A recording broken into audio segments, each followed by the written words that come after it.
Team USA dropped the baton in the biggest race of their lives. It was over. Shock, frustration, disbelief. One of the most heartbreaking moments in Olympic history. But here's what most people missed. In the 4x1 in the heats, typically uneventful, just want to get the baton around, without any incident. And that was far from what happened. In lane number 2, it's the USA. As they're set on their way, and Bartoletta running the first leg for the U.S. She'll hand off to Allyson Felix. And she's already making up the stagger to her outside. The pass successful to Allyson Felix, and down the back stretch they go. So Felix now to English Gardner. And they've dropped the stick. They dropped it. The United States is out. I just remember, getting the baton and, running in and having a smooth leg. And when it went time to hand off, feeling contact from the runner outside of me and just kind of being thrown off by that. It was just kind of my worst nightmare realized. I mean, I remember the baton leaving my hand and not connecting with her and kind of just being like not knowing what to think. I don't recall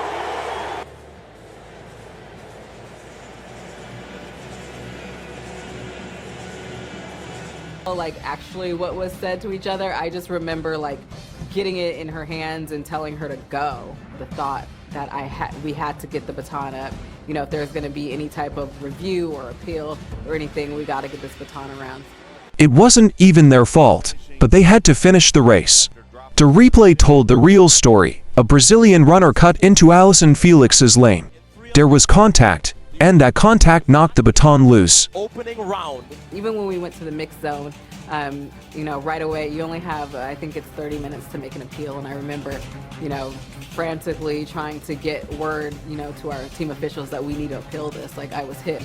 And here it is again, and the Brazilian runner does come into the U.S. lane and does impede Allyson Felix. We'll see what happens to the protest.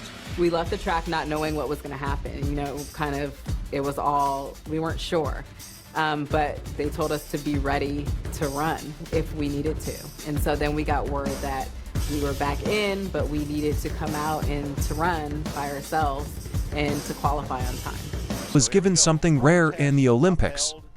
A second chance, but that second chance came with a condition. Stepping to that stadium, it was just a weird kind of energy and feeling. There was no one else on the track. And at the same time, I felt like it was even more pressure, to get it right, because now there's no excuse, for this not to go well. To reach the Rio 2016 final, they had to run 42.70 seconds or faster, or they were out. U.S. first leg, here's the pass. It was the most bizarre thing to run alone because you're running in a relay and you really run off of people. It's really hard to run fast by yourself.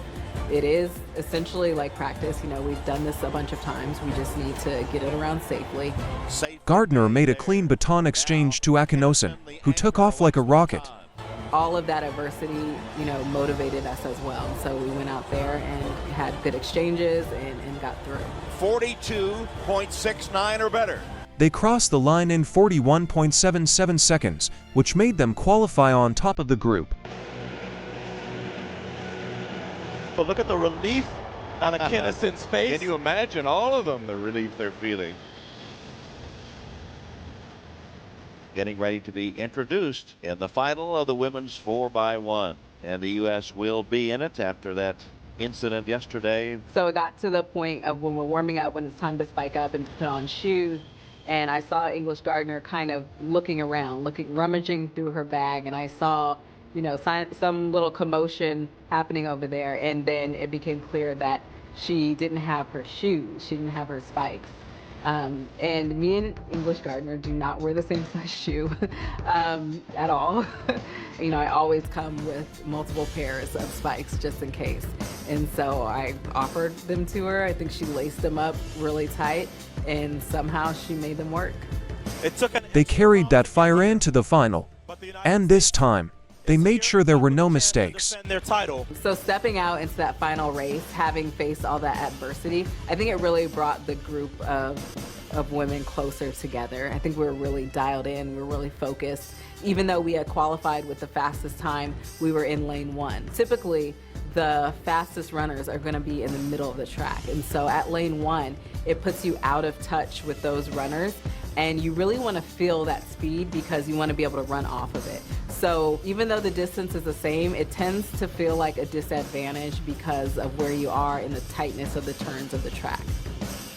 It was just another thing kind of stacked against us. So I think that was just like the final thing, like, okay, we can still do this, you know, things have been stacked against us throughout, like, let's go in and let's finish this thing. Set. And there's the start. Bartoletta running the first leg for the United States, Williams for Jamaica. And here's the first baton pass. I think in the 4x1, I've typically been on the second leg. It's the longest leg that you can really stretch out, and I have really long legs. I have a long stride.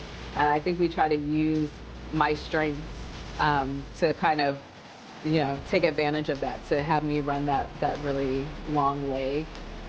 And here is the U.S. with the lead. We were able to go out there and have clean exchanges and get it done. Tori Bowie has a big lead. They didn't just compete, they dominated, and won gold. But here's the real question, did they really drop the baton?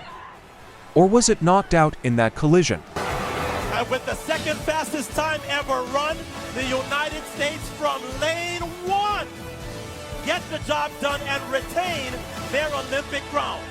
This was supposed to be another chapter in her story. Instead, it became the last. Tori Bowie, Olympic gold medalist, world champion, one of the fastest women alive, was found dead at her home in Florida in May 2023. Later, it was confirmed she died from complications during childbirth. Family and friends hadn't heard from her in days. Concern grew, authorities were called. And just like that, the track world was shaken. But Tori Bowie was more than a headline.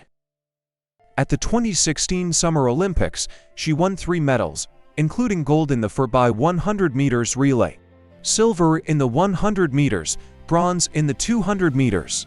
In 2017, she became world champion, proving her Olympic run wasn't luck, it was legacy. She ran with power. She competed with heart, and when the pressure was highest, she showed up. Gone too soon.